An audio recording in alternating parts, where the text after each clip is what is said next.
Welcome to lectures on engineering mechanics. In this session, we will solve some exercises on force components. The concepts were explained in the previous videos.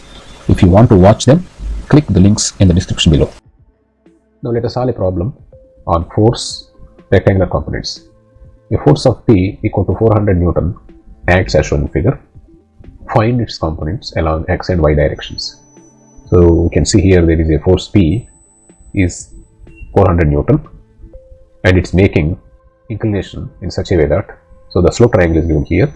The slope triangle has 3 parallel to x-axis, 2 parallel to y-axis. Then, so we can find out the components of force P using the slope triangle. So now let's first understand how to take the components of force P.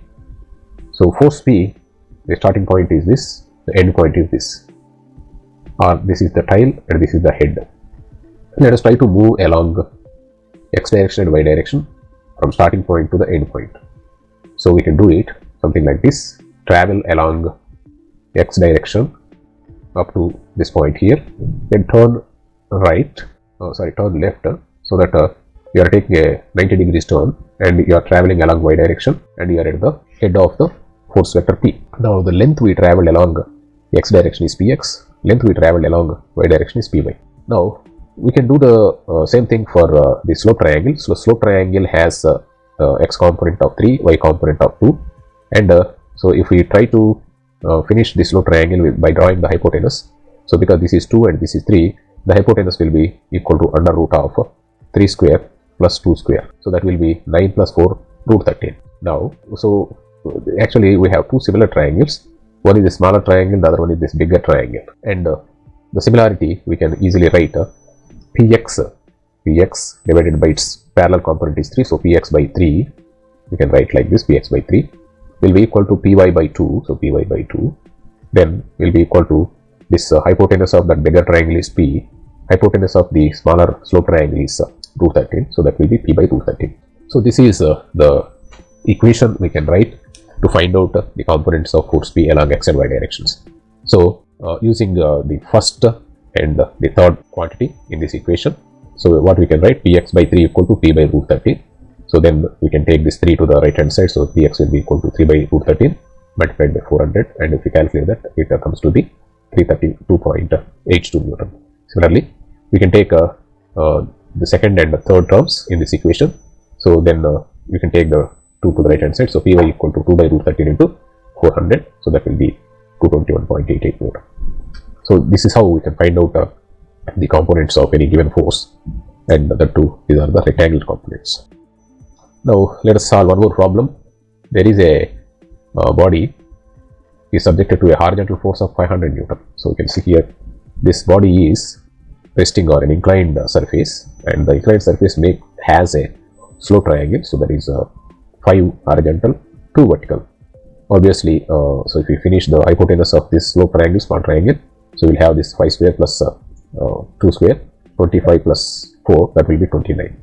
So that is root 29 is the hypotenuse. Okay, then find its components along parallel and perpendicular to the incline. So we are asked to find out what is the component of this 500 along parallel to the incline and perpendicular to the incline.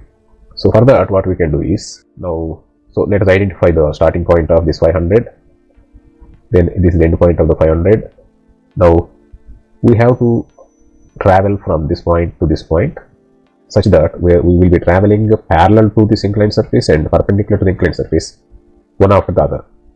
Obviously, so we can do it in two ways. One is can start here, go down exactly perpendicular to this inclined surface, some distance to travel, then take exactly a turn, perpendicular turn. So this angle will be 90 degrees.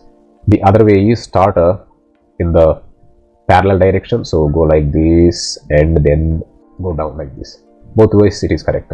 You can see on the left side diagram here, so along parallel to the incline we are taking a x-axis, and perpendicular to the surface we are calling as y-axis. Then this 500 Newton is there, this 500 Newton as we have earlier seen, so we can have this down here, so and then up along parallel to the inclined surface. Now we can easily see that this will be equal to, I mean, so we have two similar triangles here. One is 500, and let's say this is our fy, and this is, let us say, fx. So we have three sides for this triangle, fx, fy, and 500. And for this triangle, slope triangle, the 5 and 2 and root 29. So these are the three sides. So force parallel to the incline, you can see here the two components of the forces. One is the shorter component, the other one is the longer component, right? So the longer component will be parallel to 5, proportional to 5. The shorter component will be proportional to 2, and so the hypotenuse will be proportional to 500. So using that rule, you can easily see that force parallel to the incline will be 5 divided by root 29 into 500. So this we are getting from, so this is 5 by, let us say, fx. So fx by 5, so fx is this, divided by 5 is this slope triangle side, will be equal to f by root 29. So from this f, you can write for fx equal to, you take 5 to the right hand side, so 5 divided by root 29 into f. So f is given, that is 500, so you will get a equation like this, and its value is 464.24 Newton. And so this is, as the arrow mark indicates, this is up the inclined surface. So this is like this, it is up the incline, so that's why upward. Similarly, we can calculate what is the force perpendicular to the incline. So that is, so we can write it somewhere here. So fy by, so fy is this, and its parallel proportional component is 2. So f by 2 equal to f by root 29. So then we can write fy equal to 2 by root 29 into f, that is 500. So that value can be calculated. So that is 185.7, and it is, as we can see here, so it is downward. Now, so this is one more exercise where, so we have force F acting. The body shown in figure below is subject to a force F inclined at 30 degrees. So the inclination is 30 degrees. So this is the inclination of the force F with the horizontal. Then the component of F perpendicular to the incline is 483 Newton. So the component of F perpendicular to the incline is given. So that is 483. So that is nothing but this component is given. Find the component along the parallel to the incline. So now on the right hand side diagram, so this is actually the original diagram given. So this is the inclined surface. It makes an angle of 45 degrees with the horizontal, and the force F is acting on the block, and the force F makes an angle of 30 degrees with the horizontal. Now you are asked to find out what is the component of this force F perpendicular and parallel to the incline. So for that, again, so let's consider this is the tail of F and this is the head of F. Try to travel from this point to this point, tail to head, such that you are traveling exactly perpendicular to the surface and parallel to the surface. So it will be something like this. So I'm just trying to travel perpendicular to the surface first, then parallel to the surface next, and you can see this is Fy. So you will take, so this is the coordinate system. Now let us look at the left side diagram here. The force F is not given actually, you have to find out. So this is F, which makes an angle of 30 degrees. And now we have this perpendicular component and parallel component. And if we observe here, so F makes an angle of 30 degrees with the horizontal, and we can see this is horizontal here.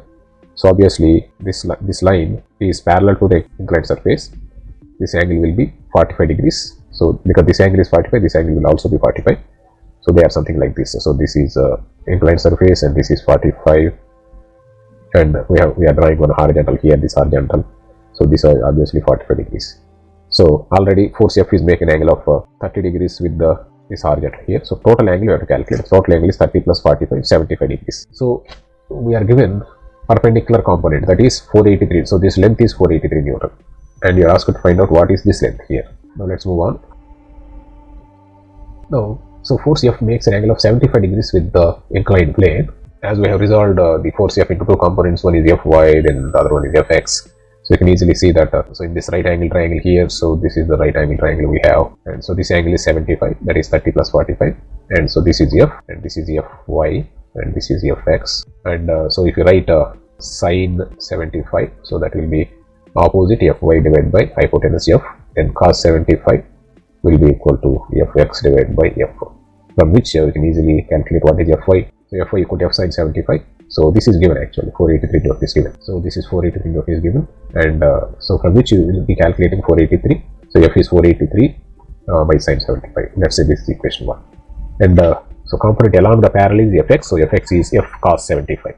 So F cos 75. So this is F cos 75, and we can substitute the value of F 483 by sine 75 into the equation 2, and you will be able to calculate easily what is Fx. So Fx equal to 129.42 Newton. So this is how we can solve this problem.